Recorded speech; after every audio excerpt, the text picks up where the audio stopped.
ছোট একটি শহরে বসবাস করত জয় ও সয়ন। একদিন জয় ও সয়ন রাস্তা দিয়ে হেঁটে যাচ্ছিল। তখন জয় ও সয়নকে দেখতে পায়। তখন জয় সয়নকে ডাকে। এই শোয়ন, আজকে যে প্রতীকের জন্মদিন, তুই কি সেটা জানোস না? আমি তো ফেসবুকে দেখেছি ওর জন্মদিন যে আজকে, সেটা। সেজন্য তো আমি তোকে বলার জন্য আসছিলাম যে আজকে আমিও তো তোকে টাকার জন্য খুঁজতেছিলাম, কই প্রতীকও দেখতে পারতেছি না। নাকি সে জন্মদিনের ভয়ে কোথাও নাকি লুকিয়ে আছে, তাই হতে পারে। আমার তো মনে হয় সে জন্মদিনের ভয়ে আমরা ডিম টিম তাকে মারবো, যে সে ভয়ে কোথায় মনে হয় লুকিয়ে আছে। আমার যে মনে হয় আজকে আমি চিন্তাতে করছিলাম যে ওকে ডিম মারবো, আটা মারবো, আর কি মারা যায় তুই একটু বল। কি কি প্ল্যান করা যায়? বন্ধু বান্ধব সবাইকে নিয়ে আসা যায়, ওকে কোথায় আমি আনবো বল, সেটা বল আজকে তো। ও তো কোথায় এমন লুকিয়ে আছে, আমার তো সেটা মনে হচ্ছে।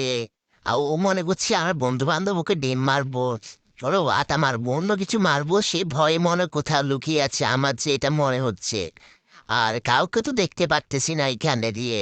আমি ওকে দেখলে বলবো আজকে, কি আমাকে বলাস নাই ওকে প্ল্যান করে আমি। আচ্ছা তুই এখানে থাক, আমি বাসার দিকে যাচ্ছি। বাসা যেতে হবে এখন। আচ্ছা, তুই তাহলে বাসার দিকে যা, আমাকেও বাসার দিকে যেতে হবে। আচ্ছা। জয় ও সয়ন হাঁটতে হাঁটতে বাসার উদ্দেশ্যে যাচ্ছিল। জয়ও হাঁটতে হাঁটতে বাসার উদ্দেশ্যে যাচ্ছে। জয় দূরে কাকে যেন দেখতে পেল। জয় দূরে প্রতীককে দেখতে পেয়েছিল। প্রতীক জয়কে জিজ্ঞেস করে। এই জয়, কি খবর? ভালো আছিস নি? তোরে অনেকদিন পরে দেখলাম। কি অবস্থা?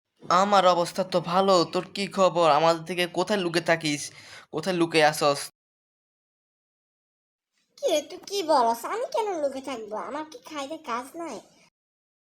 আজকে তুই আমাদেরকে কথা একটা বলস না, আজকে কি একটা দিন না বল, মনে নাই তোর? কি দিন এটা আজকে, জানোস না কি দিন? আজকে তো দিনে, আজকে কি এমন দিন? কি কোনো তোদের কোনো অনুষ্ঠান আছে?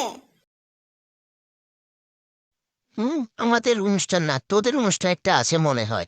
আচ্ছা না, আমার একটা অনুষ্ঠান আছে, তুই বিকাল 5টা দিয়ে চলে আসিস।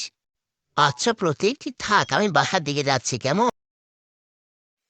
আচ্ছা, আমি আমার বাগানটা দেখে আসি, তুই তাহলে বাসা। তখন জয় তার বাসার দিকে গন্তব্যে হাঁটতেছিল।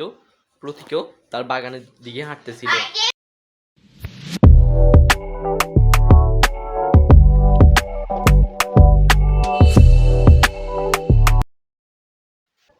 পরের দিন বিকেলে আস্তে আস্তে করে প্রতীক ও তার বন্ধু সবাই আসতে শুরু করছিল। তার মধ্যে দিয়ে সবাই তাকে ডিম এবং আটা বিভিন্ন প্রকার জিনিসে তার জন্মদিন উদযাপন করেছিল। এর মাধ্যমে জন্মদিন শেষ হয়ে যায়।